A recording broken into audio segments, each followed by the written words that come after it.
نبیوں میں رحمت لقب پانے والا، مرادیں غریبوں کی بر لانے والا، مصیبت میں غیروں کے کام آنے والا، وہ اپنے پرائے کا غم کھانے والا۔ بسم اللہ الرحمن الرحیم۔ السلام علیکم پیارے بچوں، کیسے ہیں آپ لوگ؟ امید کرتی ہوں خیریت سے ہوں گے۔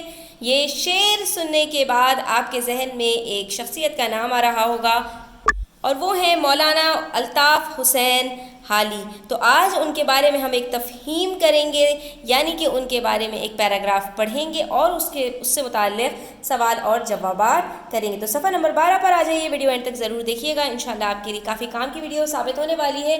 ویڈیو اچھی لگے تو لائک کیجیے گا، کامنٹ کیجیے گا اور اپنے فرینڈس کے ساتھ شیئر کرنا نہ بھولیے گا۔ خواجہ الطاف حسین حالی، ان کا پورا نام ہے۔ 1837 پانی پت میں پیدا ہوئے۔ پانی پت ایک جگہ کا نام ہے، ٹھیک ہے۔ 1837 آپ کو سن ولادت بتا رہے ہیں۔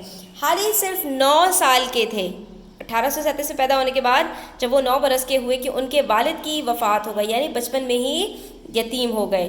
ابتدائی تعلیم حاصل کرنے کے بعد انہوں نے مختلف ملازمتیں کیں۔ بعد ازاں مرزا غالب کی شاگردی میں شاعری شروع کی، یعنی ان کے استاد کون تھے شاعری میں؟ مرزا غالب۔ پھر گورنمنٹ بک ڈپو لاہور اور اینگلو عربک اسکول دہلی میں ملازمت اختیار کی۔ کہاں کہاں ملازمت کی ہے یہاں پر نام بتائے جا رہے ہیں۔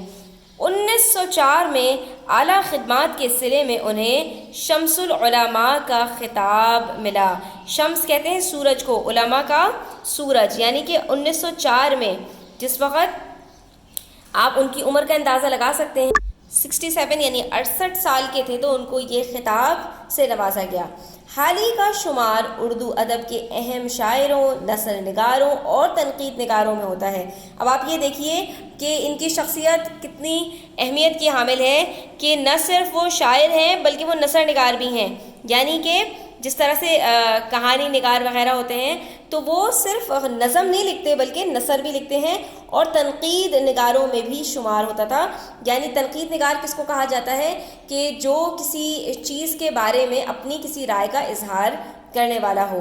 اس کے بعد پھر 1857 سے قبل، اس سے پہلے روایتی شاعری کا انداز تھا، مگر 1857 کے بعد حالات نے حالی کے خیالات کو یکسر بدل ڈالا، ٹھیک ہے۔ یعنی کہ ایک وقت آنے کے بعد کیا ہوا کہ ان کی شاعری کے اندر بہت زیادہ تبدیلی آ گئی۔ وہ تبدیلی کیا تھی؟ ان کا جی چاہتا تھا کہ مسلمانوں کی فلاح کے لیے کچھ لکھا جائے، چنانچہ انہوں نے مشہور نظم مسدس مد و جزر اسلام لکھی، جس کا میں نے آپ کو ابتدا میں شعر پڑھ کر سنایا تھا۔ مسدس کہتے ہیں 6 اشعار والا جو بند ہوتا ہے، اس کے شاعری کے اندر اگر 6 بند آپ کے آ رہے ہیں، ہر بند کے اندر 6 مصرے ہیں، تو اس کو کہا جاتا ہے مسدس۔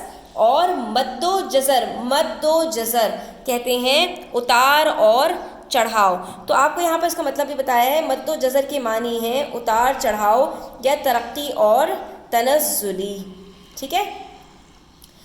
اس مسدس میں حالی نے مسلمانوں کے عروج و زوال کی داستان لکھی، یعنی ان کی ترقی اور تنزلی، اور پیغام دیا ہے کہ ہمیں اپنے حالات خود بہتر بنانے ہوں گے، یعنی ہمیں اپنی حالت خود بہتر کرنی ہوگی۔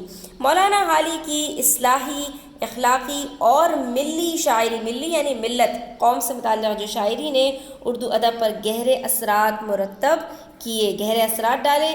مسدس مد و جزر اسلام کے علاوہ دیوان حالی، مقدمہ شعر و شاعری، یادگار غالب، حیات سعدی اور حیات جاوید حالی کی قابل ذکر تصانیف ہیں۔ یعنی انہوں نے اس کے علاوہ بھی بہت اور بھی تصانیف لکھی، بہت سارے اور بھی انہوں نے کتابیں لکھی ہیں، ان کے سب کے آپ کو یہاں پر نام بتا دیے گئے۔ اب آپ سے یہاں پر چند سوالات کر رہے ہیں، بہت آسان سے سوالات ہیں بچوں، آپ کو اسی عبارت میں سے مل جائیں گے۔ تو پہلا سوال ہے کہ مولانا حالی کا پورا نام کیا ہے؟ خواجہ الطاف حسین حالی۔ حالی کا شمار کن لوگوں میں ہوتا ہے؟ تو ہم نے یہ بھی پڑھا کہ حالی کا شمار اردو ادب کے اہم شاعروں، نثر نگاروں اور تنقید نگاروں میں ہوتا ہے۔ یہ جوابات بیانی آپ کے پاس عبارت میں موجود ہیں، کوئی مشکل بات اس میں نہیں ہے۔ اب آ جائیے صفحہ نمبر 13 پر، یہاں پر بھی مزید کچھ سوالات ہیں۔ شاعری میں حالی کے استاد کون تھے؟ تو شاعری میں حالی کے استاد مرزا غالب ہیں۔ مولانا حالی نے مسدس کیوں لکھی، وجہ بتانی ہے آپ کو. تو مولانا حالی کا جی چاہتا تھا کہ مسلمانوں کی فلاح یعنی ان کے فائدے کے لیے کچھ لکھا جائے، تو انہوں نے مسدس لکھی اور پیغام دیا کہ ہمیں اپنی حالت خود بہتر بنانی ہوگی. ٹھیک ہے، آپ چاہیں تو بس یہیں تک لکھ سکتے ہیں، انہوں نے مسدس لکھی، وجہ بتانی ہے صرف. اس کے بعد ہے اگلا سوال کہ حالی نے نظم کا نام مسدس مد و جزر اسلام کیوں رکھا، اس کی وجہ کیا ہے؟ تو نام انہوں نے کسی وجہ سے رکھا بچوں، کیونکہ اس نظم میں حالی نے مسلمانوں کے عروج اور زوال کی داستان لکھی ہے، اسی لیے اس نظم کا نام مسدس مد و جزر اسلام رکھا. اور اس میں انہوں نے کیا پیغام دیا؟ تو اس میں انہوں نے پیغام دیا کہ ہمیں اپنی حالت خود بہتر بنانی ہوگی. حالی کی اہم تصانیف کون کون سی ہیں؟ تو بچوں آپ نے ساری تصانیف کے نام لکھ دینے، ساری کتابوں کے: دیوان حالی، مقدمہ شعر و شاعری، یادگار غالب، حیات سعدی اور حیات جاوید. اس کے بعد آپ سے کہا ہے کہ اردو زبان کے 2 مشہور شاعر یا نثر نگاروں کے نام لکھیں. تو میں نے یہاں پر 2 مشہور شاعر بھی لکھ دیے ہیں اور 2 مشہور نثر نگار بھی لکھ دیے ہیں. مشہور شاعر علامہ محمد اقبال، آپ سب واقف ہیں ان کے نام سے، اور مرزا غالب کے نام سے بھی واقف ہیں. اسی طرح سے 2 مشہور نثر نگار جو ہے جنہوں نے کتابیں وغیرہ لکھی، تو ان کا نام ہے علامہ شبلی نعمانی اور ڈپٹی نذیر احمد. علامہ شبلی نعمانی نے تو تفسیر بھی لکھی ہے. ٹھیک ہے، تو ان کا نام نثر نگاروں میں آتا ہے. اس کے بعد آپ سے کہا جا رہا ہے کہ عبارت میں موجود چند الفاظ کا انگریزی ترجمہ لکھیے. تو آپ نے ان کا انگریزی میں ورڈ بتا دینا ہے. جیسے خدمات، خدمات کس کو کہتے ہیں بچوں؟